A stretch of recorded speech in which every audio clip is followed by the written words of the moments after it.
There's a huge change on the horizon in Russia's war against Ukraine that could define the ultimate outcome of the war.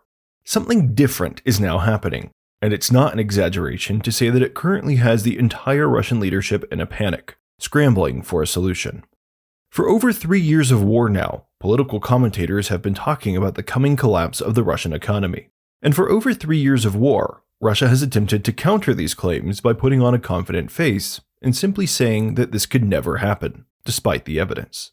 On the surface, many people have struggled to know who to believe, and it might have often even seemed like Russia has been correct. 3 years into their war, they continue to send soldiers to the front lines, driven primarily by large military salaries and other financial incentives. And Russia's economy in major cities like Moscow and St. Petersburg still for the most part seems to be functioning just fine, at least on the surface. Russia, it seems to many, can last forever. But these perceptions will not last much longer. Because when one looks deeper, it becomes obvious that there is a specific reason Russia's economy and their military hasn't actually collapsed. Yet. And that is what is now changing and reaching a breaking point. You see, there's been a shift in the war recently. Today, at this very moment, Ukraine is striking at the very heart of what has allowed Russia to survive in their war for so long. And Ukraine's efforts are far exceeding expectations. In fact, the success of these strikes is now plain for all to see, and we can say with an increasing level of confidence that Russia's end is indeed coming.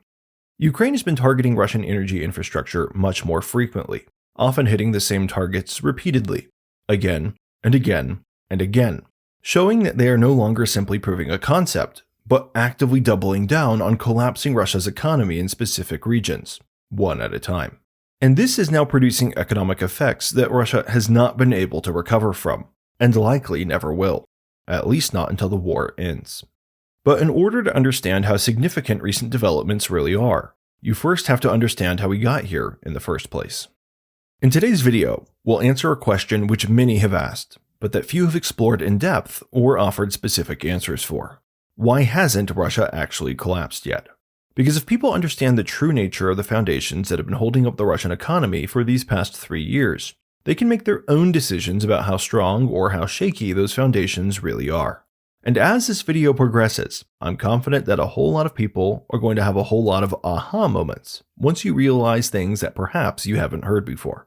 So, let's get into it. The work behind today's episode was made possible by my sponsor, Incogni. There are a lot of unique problems that come with living in a modern world, and they often come back to the same root. I'm talking about things like scams, identity theft, online stalking, harassment, data breaches, and so many more. These all often start with your personal data being exposed across the internet. Not only are these details often leaked, they're actually actively bought and sold by people like data brokers, who can legally publish and profit from selling deeply personal information. This can include things like your name, personal address, and court records being sold to anyone, including employers, landlords, and random strangers.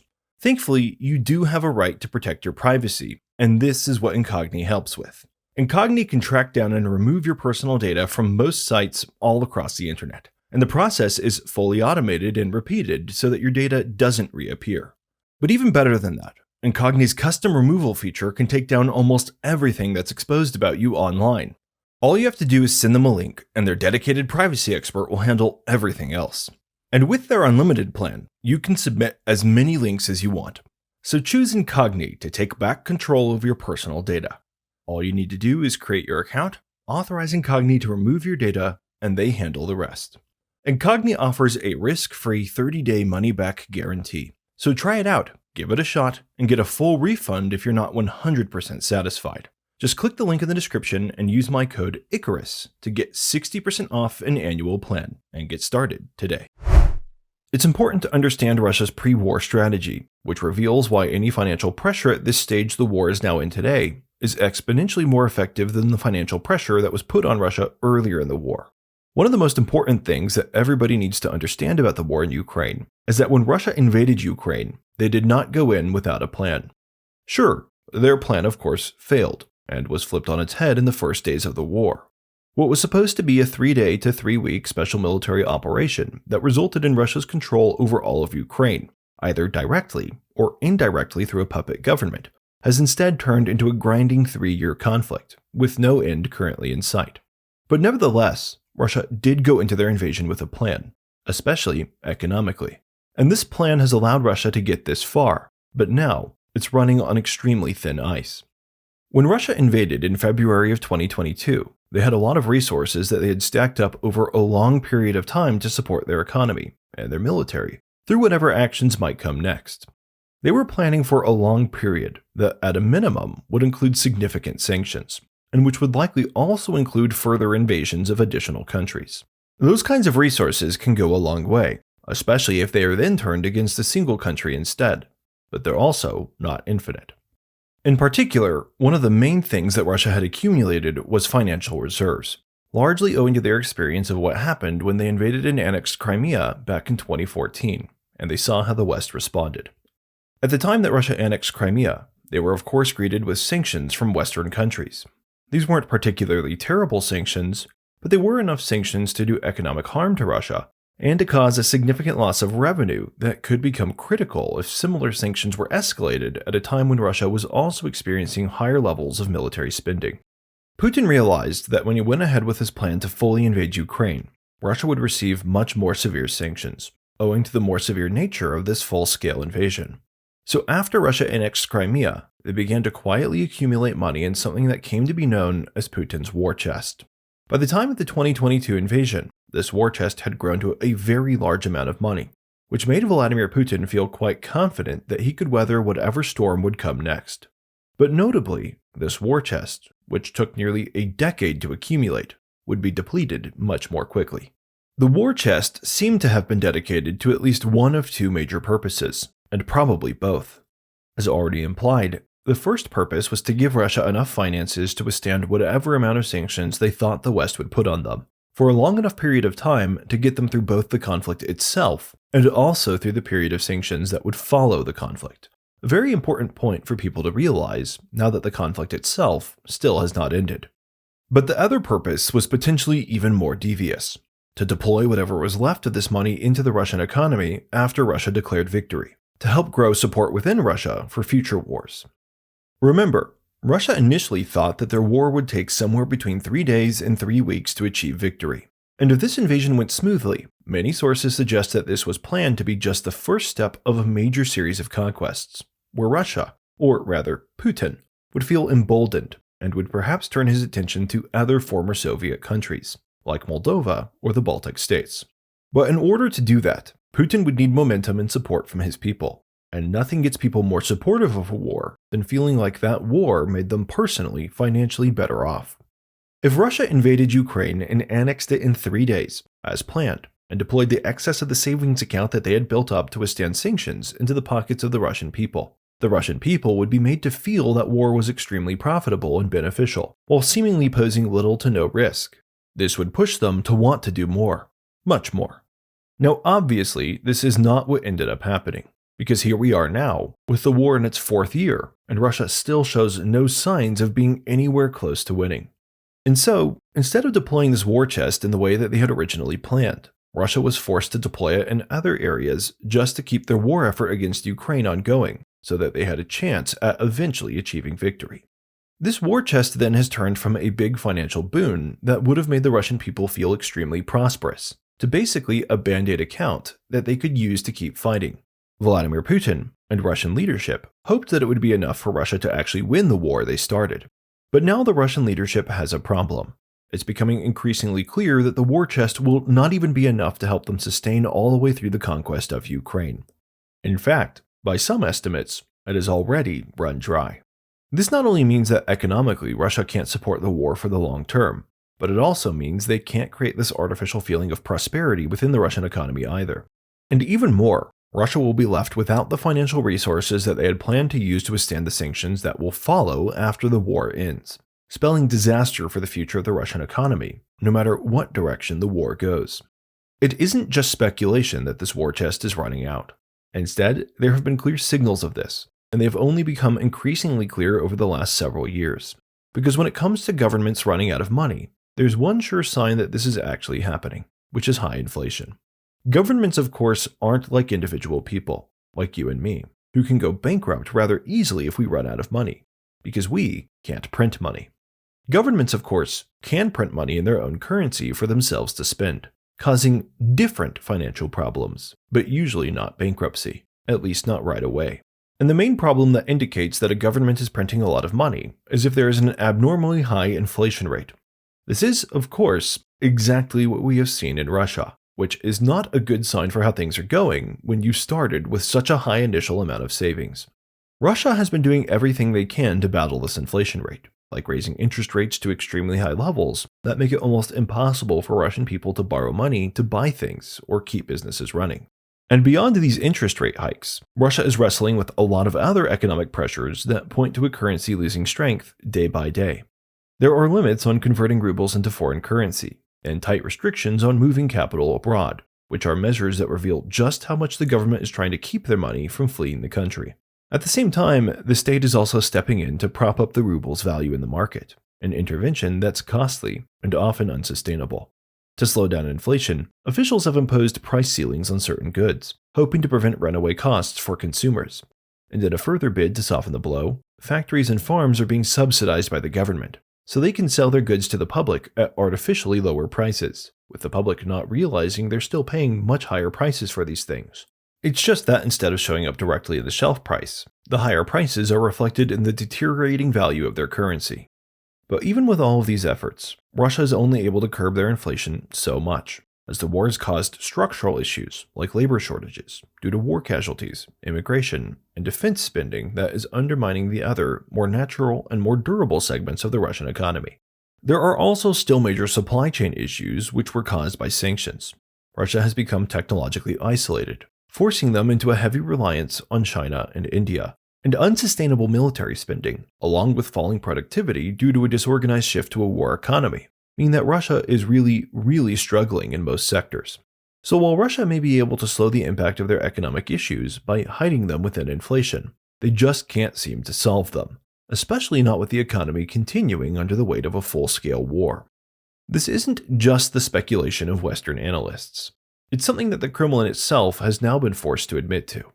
One of the most significant things that we've seen in recent months is that Vladimir Putin has recently had to come out in front of the Russian people and promise them that he would lower the Russian military budget next year due to severe economic pressures.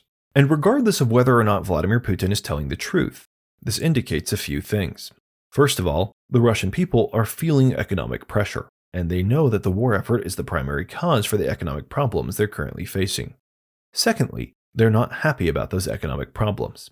And thirdly, Vladimir Putin feels enough pressure from the Russian people about this issue that he has actively felt the need to appease them, at least with his words.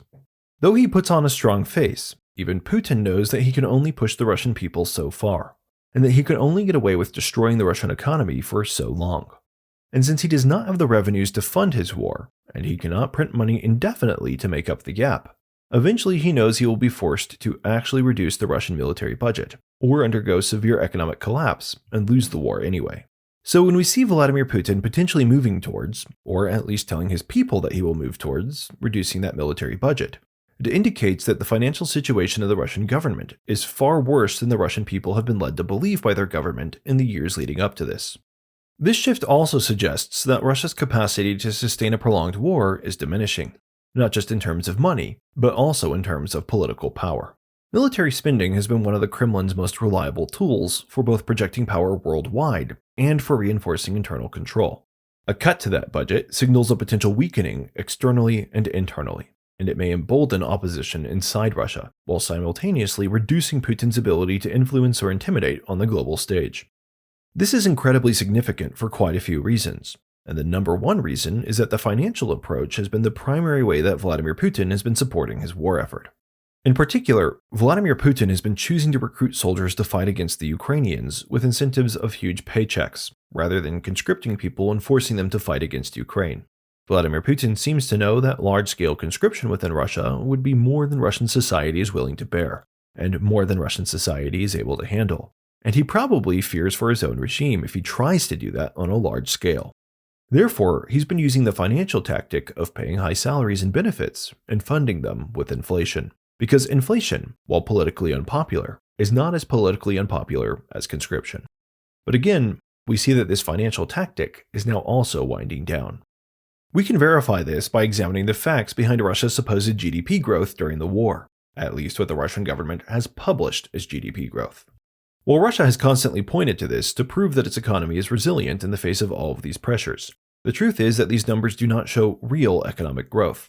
We can know this for a fact because there are on-the-record statements from people like the head of Russia's largest bank, saying that they haven't had a single new infrastructure investment project in an entire year.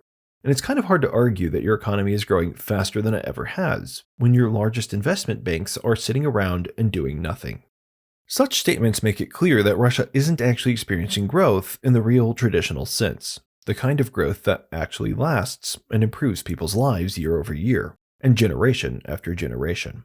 But if that's the case, where is all of this GDP growth coming from?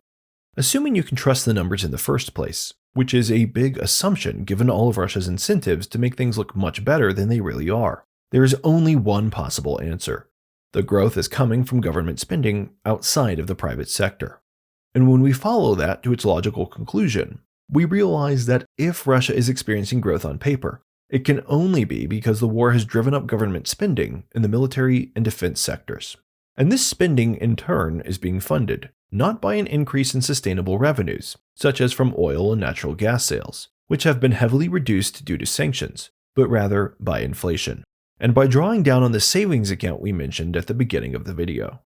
And the real kicker is that all of this spending is going into equipment and resources that are ultimately being destroyed on the battlefield, usually right after the money is spent. This means that Russia's apparent growth is entirely a wartime illusion. Let's put this into more relatable terms to help everyone visualize Russia's pre-war preparation, how it has gotten them this far, and why it won't last forever. Imagine your own personal finances, and that for several years you saved for a rainy day by setting aside a portion of your income and putting it into a retirement account or a savings account. Let's just say 10 to 15%, which are roughly the numbers that the Russian government was looking at. Then imagine that rainy day finally came, and you lost or decided to quit your job. In this instance, you now have no more money coming in. But despite that, if you took all of this money that you had saved up in years prior, and you deployed it into your lifestyle all at once, you could make yourself look rich temporarily, even when in reality your finances were slowly, or perhaps quickly, approaching the bottoming out point. With this money, you could temporarily buy yourself a brand new car, maybe even a brand new house, and perhaps you could eat out for dinner every single night, maybe even lunch too. To a lot of people looking on, it would appear that you would suddenly become very rich, and maybe even your children, if you had them, would think, wow, mom or dad is doing really well financially. But of course, that would be a lie. With no more income coming in, everything you were buying would be based on previous year's savings that you were rapidly burning down. Once that money ran out, you would really have no hope of any future, with you just hoping that people didn't think about that in the period where you were living it up. That is exactly the position that the Russian government is in now. They saved up a lot of money over time after invading Crimea in 2014. They then deployed that into their economy over a short period of time to keep their war effort going and to keep things at home looking stable. But because their war effort is costing them far more money than they ever imagined, while also costing them income due to sanctions and trade embargoes, not to mention Ukrainian strikes against their infrastructure, their economy is increasingly winding down and can no longer support this burden, certainly not for the longer term. So Russia prepared for their war, and because they prepared for their war, they were able to sustain themselves over the several years of the conflict up to this point.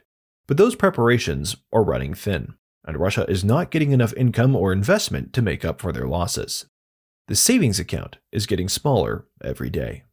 Nobody knows exactly how long Russia can last under these circumstances. But what everybody should be able to tell, just from using a common sense approach, is that it cannot last forever.